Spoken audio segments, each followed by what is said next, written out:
तो शक्ति इशारा की थी कि फिर वहां साकार में मिलन होगा। अभी अव्यक्त रूप से मिलते हैं, माना शक्ति जो गई वो व्यक्त नहीं हुई, अव्यक्त रही।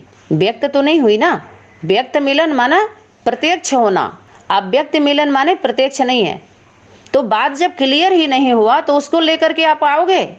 अव्यक्त वाणी यहाँ काम आएगी जहाँ व्यक्ति व्यक्त के द्वारा, जहाँ प्रत्यक्ष है वहाँ प्रमाण है। आप देखिए अव्यक्त वाणी मुरली आप क्या कर रही हो, प्रमाण दे रही हो कि देखो इस तारीख में इस डेट में बाबा ने ये बोला था। ये क्या दे रहे हो आप, प्रमाण दे रहे हो, ना, प्रमाणित कर रहे हो ना। और अपने सनातनी विद्यालय में प्रत्यक्ष है, तो प्रत्यक्ष को प्रमाण की जरूरत नहीं होती है। क्या इतनी छोटी सी बुद्धि, इतनी छोटी बात, सिंपल बात आपकी बुद्धि में नहीं बैठा? आप टीचर बन के एंट्री कर लिए, इतनी अकल नहीं है। नकल कर रहे हैं सभी लोग, बिना अकल के नकल। छोटी सी बात है, सिंपल बात है कि हाथ में कंगन को शीशे की जरूरत नहीं होती है। कंगन को शीशे में नहीं देखा जाता है, हाथ में कंगन तो आरसी क्या। प्रत्यक्ष को प्रमाण करने की क्या, प्रमाणित करने की क्या जरूरत है जो प्रत्यक्ष है? तो यहाँ पर साक्षात है, साक्षात्कार की बात नहीं है। यहाँ साक्षात्कार वाले अगर साक्षात्कार की बात सुनाएंगे, जो प्रमाण आप दे रहे हो, प्रमाणित कर रहे हो, ये साक्षात्कार वाले हैं।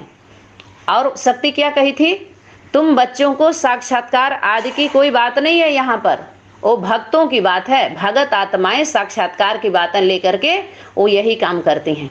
ये सब भगत हैं, इनको क्या चाहिए पता है? प्रसाद। प्रसाद माना पद, स्थान, इनको मान सम्मान दे दीजिए बस।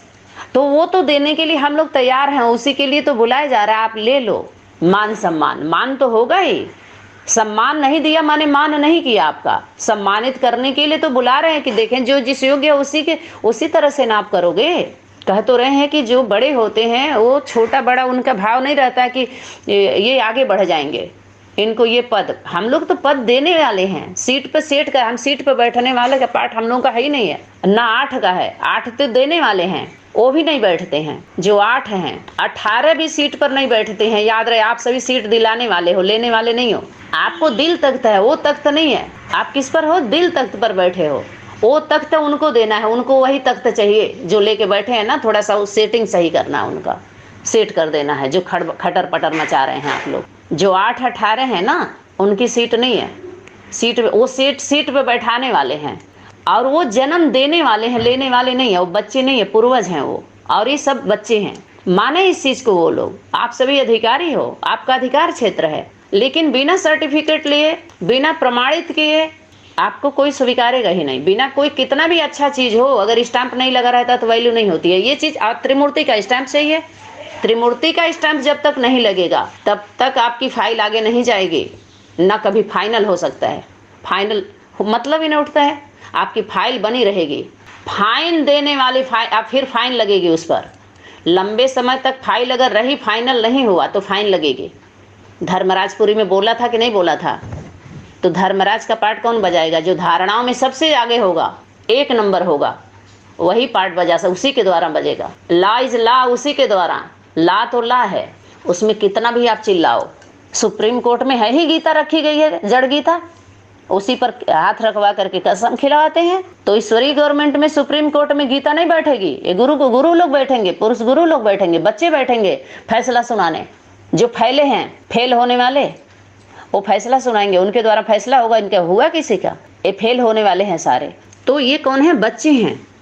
ये सब जन्म लेंगे, माना मौत होगी तब ये बच्चे बनेंगे, तब अधिकारी बनते हैं। तो माता पिता का जो लौकिक में माता पिता होते हैं, स्थूल प्रॉपर्टी होती है, और अलौकिक क्षेत्र में सभी होता है। ऐसा नहीं है कि केवल ज्ञान का ही है, और भी तो अधिकार, शरीर रूपी रथ होता है, व्यवस्थाएं होती हैं, तो वो सभी मालिक बच्चे ही होते हैं। तो ये यहाँ पर ऑटोमेटिक है जो सत्ता ट्रांसफर होना। तो जैसे ज्ञान है, गुण है, शक्तियां हैं, तो ये सब बच्चों में कब ट्रांसफर होगी? जब बच्चे बनेंगे आप। भीख में थोड़ी मिलता है। यहाँ आशीर्वाद कृपा से आप लोग ले लोगे, घूस दे के ले लोगे, ज्यादा वो करके ले लोगे, नहीं। यहाँ पर ईमानदारी, सच्चाई सफाई से, आज्ञाकारी, वफादारी, ईमानदारी, फरमानबरदारी, सच्चाई सफाई से रहेंगे तो सब मिलेगा। ऑटोमेटिक वो शक्ति देगी आपको। यहाँ 1 ग्राम 2 ग्राम 3 ग्राम सुख दे दो, शांति दे दो, ज्ञान दे दो, गुड़ दे दो, आशीर्वाद दे दो। यहाँ पर बेचा खरीदा नहीं जाता है। वो नगद है न उधार है, न खरीदा जाता है न बेचा जाता है, वो तो उदार है, उद्धार करने के लिए आता है। कितना अच्छा डायलॉग मार रहे थे गुरुजी, लेकिन वो कहाँ के लिए, कब के लिए, किसके लिए है, किसके जीवन में लागू होता है, ये बोलते तो थे, लेकिन जिसका माल है, जिसके लिए है, उसके जीवन में है। शब्दों से नहीं होता है उदार करना, उद्धार करना। जब आधार बने ही नहीं, आधार मूर्त किसी का आधार, किसी को आधार दिए नहीं, तो उद्धार कैसे होगा आपके द्वारा? जो आधार मूर्त है वही उद्धार मूर्त है, उसी के द्वारा उद्धार होता है सबका।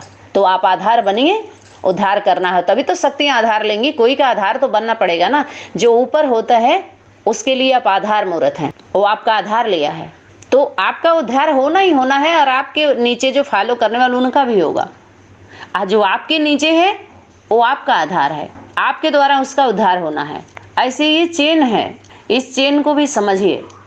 अगर चैन से रहना है तो, नहीं तो बेचैनी बनी रहेगी। फिर खैनी खा खा करके पैनी आंखों से देखते रहो सबको। उसके बाद कोई जैनी में जाएगा, कोई क्रिश्चियन में जाएगा, मुस्लिम में जाएगा, इस्लामी में जाएगा, कोई चर्च में। ऐसे जा करके चर्चा करिए सभी लोग अपना, और खर्चा करिए, और वर्चस्व बनाए रहिए। खर्चा बर्चा यही तो है, और क्या है। बाकी यहाँ पर ना तो नरक में भेजने की धमकी दी जाती है, और ना तो स्वर्ग में भेजने की लालच दी जाती है। ये लालीपाप छीन लिया गया है, सीधा सीधा कर्म से जोड़ा जाता है यहाँ। ये नहीं कि ज्ञान का पॉइंट सुना सुना करके कमाओ, नहीं, करके खाओ। तुम खुद अपने कमाई से अपना संगठन में सहयोग करो, और जो सहयोगी आत्माएं हैं उनको सहयोगी बनाइए, जो आप पर विश्वास करती हैं उनको भटकने मत दीजिए, जड़ में लाइए, केंद्र में लाइए उनको। जब धन खर्च होगा ना, समय खर्च होगा ना, तब टूटने का, बिछड़ने का तब दर्द पता चलेगा। लगा तो कुछ है नहीं, गया किसी का अधिकार। अपने लौकिक संबंधियों को डाइवोर्स दे दिया है ना, बोला था कि नहीं बोला था? लौकिक संबंधियों को डाइवोर्स दे दिया था ना, दे दिया है ना। बाप दादा ने किसी को गृहस्थी बना करके नहीं दिया है, बोला है कि नहीं बोला है? तो जब बोला है, आप नहीं हो उस लायक, फील कर रहे हो कि हम तो इतने में नहीं है, तो सच बात है, बोला है। तो फिर उसी अनुसार बात करना चाहिए, उसी अनुसार रहना चाहिए, ढल के रहना चाहिए, समझना चाहिए, रिगार्ड रखना चाहिए, सम्मान करना चाहिए, सीरियस रहना चाहिए। समझ में आया कि कोई है, किसी के जीवन में ऐसा हुआ है तो वो बोल सकता है, लेकिन सभी वो डायलॉग सब नहीं बोल सकते। कुछ डायलॉग मेरे द्वारा, जो मेरे लिए शक्ति मेरे थ्रू देनी है वो देगी, किसी को बुरा नहीं लगेगा। कुछ चीज़ें आप लोग बोलोगे वही चीज़ तो सबको बुरा लगेगा। कुछ बातें हैं जो मैं बोलूँगी, मेरे द्वारा आएगा तो सबको बुरा लग जाएगा, और आप लोगों के द्वारा आएगा तो बुरा नहीं लगेगा। इसका ध्यान देना, कौन सा प्लेटफार्म है, कौन सा मोड़ है, कैसी सिचुएशन है, कैसी अवस्था व्यवस्था से आत्माएं गुजर रही, वहाँ पर क्या देना है, ये सब आप सभी जानिए। डॉक्टर से जब पेशेंट आता है, बोलता है, तो कितना एक दो बार बोलेगा, आधा जान जाता है, दवा लिख देता है। और हम लोग तो बोलने से पहले वो आत्मा आए, उसकी बीमारी को जान करके आप इलाज बताइए। जिसको बोलते हैं नब्ज, देखो नब्ज, उसको कब्ज है, कौन सा कब्ज है, नब्ज से कब्ज का पता चल जाता है, उसके नसों नाड़ियों में कौन सी बीमारी है। बहुत आजकल आया, कफ है, पित्त है, बात है बढ़ा हुआ है। बतियाने वाले को बात धर लिया है, बात।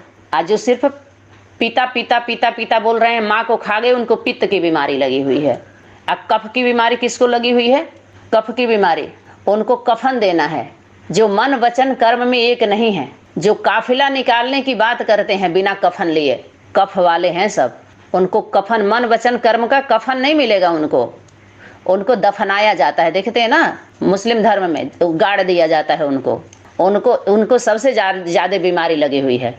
कफ वाली को पता है, सांस की बीमारी होती है उससे बहुत ज़्यादा, बहुत हर तरह से उनको कुछ सूट ही नहीं करता है, और सबसे खतरनाक बीमारी है वो। इनको कफन नहीं मिलता, मन वचन कर्म का इनका होता ही नहीं, इनके पास कुछ भी। अनेक बीमारियों से ग्रसित हैं। ये रूहानी हॉस्पिटल है, तो रूह जो है शरीर के ही साथ आएगी। शरीर में तो सारा शरीर का ही सिस्टम सही नहीं होगा तो क्या आत्मा का सब अलग अलग करके इलाज करेंगे क्या? उसी से तो जुड़ा हुआ है।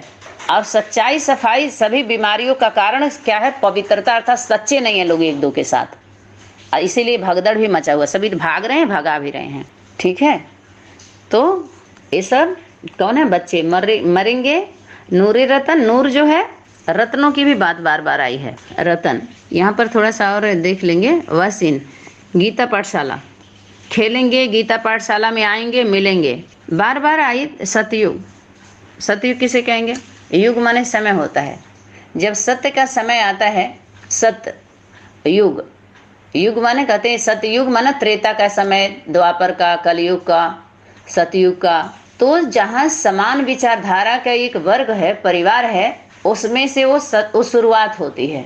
समय की शक्ति का भी योग संयोग का पूरा सपोर्ट रहता है, बच्चों का भी रहता है, तब वो मशीन चालू होती है। कोई भी मशीन होता है, कितने पार्ट पुर्जे होते हैं उसमें, एक भी कील इधर उधर ढीली होगी तो पूरा मशीन पर कितना वो पड़ता है, लोड पड़ता है, कितने पार्ट पुर्जे का और टूटने का खतरा होता है, बढ़ जाता है, कुछ फूंकने का भी हो जाता है, बन जाता है, चांस बढ़ जाता है उसका। तो ऐसे ही एक एक आत्माओं की भूमिका है उसमें। जो बोला मिनटों मोटर हो जाएगा, ये हो जाएगा, वो हो जाएगा, ये बच्चों वाला खिलौने वाला खेलने लगे सब, पॉइंट ले करके, लेकिन जोड़ने नहीं लगे, वो दूसरे तरह से तोड़ने लगे एक दूसरे को। जोड़ने का काम कौन करेगा? जुड़ने का कौन करेगा? माँ ही तो जोड़ेगी सबको और जोड़ के रखेगी। उसी को तो पता है, सजती है तो वही सजती है, बच्चों से ही तो उसका श्रृंगार है, उसका संगठन है, उसका परिवार है। आप सभी नहीं है तो क्या संगठन में क्या मजा आएगा? आप बताइए। एक विचारधारा नहीं रहेगा तो भी मजा नहीं आएगा। आप सभी रह के भी क्या करेंगे जब एक विचारधारा नहीं रहेगा? तो जब खुद जिम्मेवारी समझेंगे ना तो आपको किसी चीज का बुरा नहीं लगेगा, ये भी जान लीजिए। कोई कुछ भी बोल देगा ना तो आपको बुरा नहीं लगेगा जब आप जिम्मेवारी समझेंगे तो, क्योंकि आप अपने आपकी स्टेज ऊपर है ना, तो नीचे वालों का सहन करना पड़ता है, सहते हैं लोग। जिम्मेवार आत्मा आपके ऊपर जिम्मेवारी है तो परिवार में सहन करना है, सामना नहीं करना है। सामना बाहरी दुनिया के जो अनेक धर्म के जो स्वभाव संस्कार वाली हैं उनसे सामना करना है, अपने परिवार में सहन करना है, समाना है अपने संगठन में। जिस शक्ति से सामना करने के लिए जो शक्ति होती है, जो ज्ञान बताया गया, दिखाया गया, ये सब तो खैर जो भी है ये अच्छी तरह से याद कर लें लोग। सभी लोग कहते हैं सहन शक्ति, सहन शक्ति। बिना प्रेम से सहन शक्ति किसी के अंदर नहीं आती है, बिना प्रेम किए। सबसे पहले प्रेम की ताकत आती है, प्रेम होता है तब सहन शक्ति आती है। ये सभी लोग एक सुन लें अच्छी तरीके से। एक एक कोर्स, ये बहुत बड़ा सब्जेक्ट है इस विषय पर जो क्लास चल रहा है। सहन शक्ति कब आती है? उसके पहले प्रेम की शक्ति है।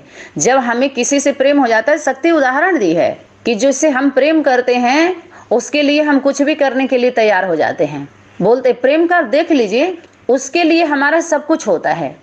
जिससे हम प्रेम करते हैं हमारा कुछ नहीं होता है अलग से, परिवार कुछ भी नहीं, केवल उसी के लिए हमारा होता है, सब कुछ उसके लिए होता है, अलग कुछ है नहीं। तो उसका जो कार्य है उसमें कितना सहन करना है, आपको लगेगा ही नहीं कि आप सहन कर रहे हैं किसी का, क्योंकि आप प्रेम करते हैं ना, प्रेम है ना, तो सहन शक्ति आती है प्रेम से। और प्रेम अगर आपके अंदर अंकुरित नहीं होगा, प्रेम उत्पन्न नहीं होगा, प्रेम जागृत नहीं होगा, तो सहन शक्ति नहीं आएगी आपके अंदर। फिर इस शब्दों तक रह जाएगा, सहन करो, सहन करो। अभी इस संगठन के लिए किसी ने किसी का सहा ही नहीं, अभी तो प्लेटफार्म दिया जा रहा है आप लोगों को, क्योंकि सत्य का अभी तो पता ही नहीं था। धीरे धीरे धीरे धीरे उस समय की शक्ति सारा कर रही है अपना, तो हम लोग उसका सहयोग करें, जो व्यवस्था बन रहा है उसमें सहयोग करें, एक दूसरे को उठाएं, न कि गिराएं, गिराने के निमित्त न बने, उठाने का कोई मन वचन कर्म से ऐसा वो न हो। अपनी तरफ से हम अच्छा ही कोशिश करें तो बचें, बचाएं, खुद बचे भी रहें। ठीक है, तो अपने परिवार में, अपने परिवार के लिए सबसे पहले प्रेम होता है, और प्रेम माता पिता से अटूट होता है। जब तक बच्चों को कुछ पता नहीं होता है, छोटा रहता है, तो उसके लिए माँ के गोद से किसी के पास जाता है अलग, फिर पिता, फिर बच्चे, धीरे धीरे धीरे धीरे सबके पास मिलजुल के रहता है। लेकिन माँ का प्रेम तो माँ का प्रेम निस्वार्थ होता है, स्वार्थ नहीं होता है उसका। जो माँ है वो खुद अनुभव करे, जो सच में माँ है, तो बच्चों से वो प्रेम चाहती है। जो बचपन में प्रेम दी है बच्चों को, वो बुढ़ापे में रिटर्न चाहती है, लेकिन वो रिटर्न करते हैं, रिटर्न ही नहीं होते तो टर्न क्या करेंगे? नहीं दे पाते हैं, बांट देते हैं। बच्चे जिससे पले पड़े थे बांटते हैं एक दूसरे में, खुद बट जाते हैं, और लेकिन माँ तो माँ ही रहती है। एक माँ के लिए कितना भी लिखो आप लिख नहीं सकते, माँ के ऊपर बोल नहीं सकते, कुछ नहीं कर सकते, उसके लिए बोला चुका ही नहीं सकते उसके कर्ज को। इतना बड़ा कर्ज होता है, आज सबकी बुद्धि में वो मर्ज हो गया है वो कर्ज। सब कर्जदार हैं, कर्ज है अभी। जब तक वो कर्ज निपटेगा नहीं, आप हल्के नहीं हो सकते, मुक्ति, जीवन मुक्ति का अनुभव नहीं कर सकते। जब संकल्प टकराता है तो चोटिल होते जाते हैं, आत्मा बोझिल होती जाती है, बोझ अनुभव करती है।